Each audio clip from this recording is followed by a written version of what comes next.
Well, this isn't gonna go over well. Hello everyone, it is me, Megamaniacs, and from all of the hate this set has gotten, and I mean this has gotten some hate, it is almost considered one of the worst LEGO Star Wars sets ever. What am I talking about? The Obi Wan versus Darth Vader set. This set is widely considered one of the worst LEGO Star Wars sets ever to be released in modern times. And it really begs the question, is it deserved? Like, is this set really deserved to be up there with the headless ATST of all things? This thing still gives me nightmares. Is it really that bad? Well, judging by how I personally love buying sets that are either bad or just aren't great, well, it's not really a shock to see what I have in my possession. So yeah, I bought this set number 7534, Obi Wan vs. Darth Vader. Again, widely considered one of the worst LEGO Star Wars sets ever. But before I show you why, and why I think people think this way about this set, let me give you a quick rundown of the set. For figures, we get Obi Wan Kenobi and his outfit from Episode 3 of the Kenobi TV series. Very good minifigure here. We also get Darth Vader with arm printing, which might seem like the same figure from a previous set, but if we take off his helmet, we can see he has a brand new Hayden Christensen angry face, which just confuses me even more, and we'll get to why. We also have Tala in this set in her very much inaccurate Imperial officer uniform. Still cool to get though. And then we have one of the best figures of the entire wave, in my opinion, Ned B. This figure all around is just an amazing specimen of a minifigure. Just peak minifigure quality here. Literally perfection. Then we actually have the highly contentious part of the set, the build. We get two turntables here, used so you could have Vader and Obi-Wan dual E-setter on both of these. You have to spin them with your hand manually, which I don't think is a big deal. Little bonus thing here. LEGO has also included two translucent, just pillars here. So you could have Vader force soak Obi-Wan, but if you didn't think it could get any more violent, you just, pull this section back, and up springs the fire pit that Vader drags Obi-Wan through in the TV show. Interesting choice here, LEGO. If you're wondering how this works, it is just because of this rubber band thing here. If I slide it back, this kind of controls it here. It just automatically pops up.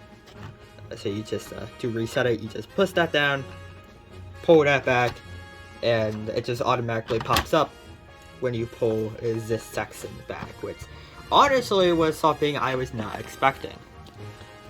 You also have an artificial mess maker over here that just throws fire everywhere, just with a little thing you just slap over here.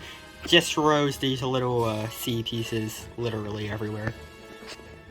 You also have the most important part of the set, the high ground. And if you want somewhere to put Ned B next to, this is probably the perfect spot with this, like, generator thing over here. You could just slap, plenty of room to slap Ned B right over here. And that's basically it. So if we've already established that the set isn't actually all that bad, then why do people hate it so much? I mean, it has great minifigures to build, might not be the most interesting thing in the world, but it is still not bad. Well, I have an answer to it, and it all comes down to you. I'm looking at you. Well, not just you, let me explain.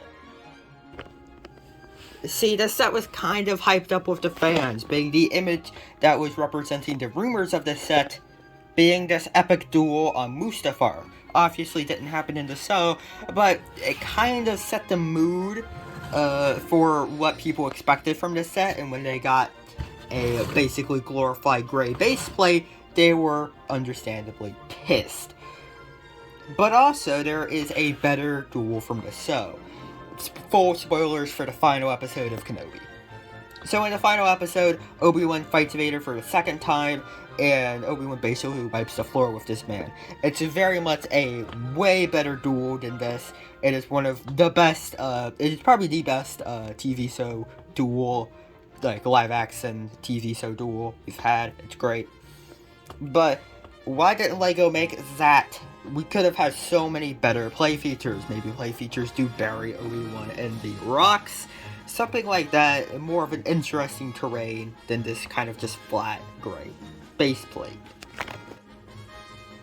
And I actually don't think this is the fault of LEGO. See, LEGO is given concept art for their development of these sets. So what I think happened is that they just were given concept art of only this one duel and not anything else. So they were only given concept art of this one scene, and they just kind of had to work with it. Now, obviously, that would actually explain a lot and why this set is kind of disappointing to some people, but that does not mean it is bad. I am telling you, you should probably go buy this set. If you are a fan of the Kenobi TV series, the set is actually really good. Probably the only way we're going to get Ned B and Tala. Very awesome. This is definitely worth a buy. Maybe on a discount, because $50 is a bit pricey for this, to be honest. It does have 408 pieces, which actually isn't that bad. When you consider a $40 set, $10 less than this, had half the piece count. I'm looking at you, Republic Fighter Tank. So, honestly, this isn't all that bad. Maybe get it on a bit of a discount, but if you don't have ARM-printed Vader, even if you do, this set is still kind of worth your time, in my opinion. Thank you so much for watching this video, highly appreciate it. If you haven't already, make sure to like and subscribe, because I'm lonely. And also subscribe to my second channel where I do live streams now. Yeah, I do that now. So yeah, go subscribe to that. There'll be a link to that in the description, and also subscribe to the main channel while you're at it. I have plenty of videos on these new sets and stuff like this coming very soon, along with some of my best videos ever, so you'll just have to wait and see. I'll see you all next time. Bye.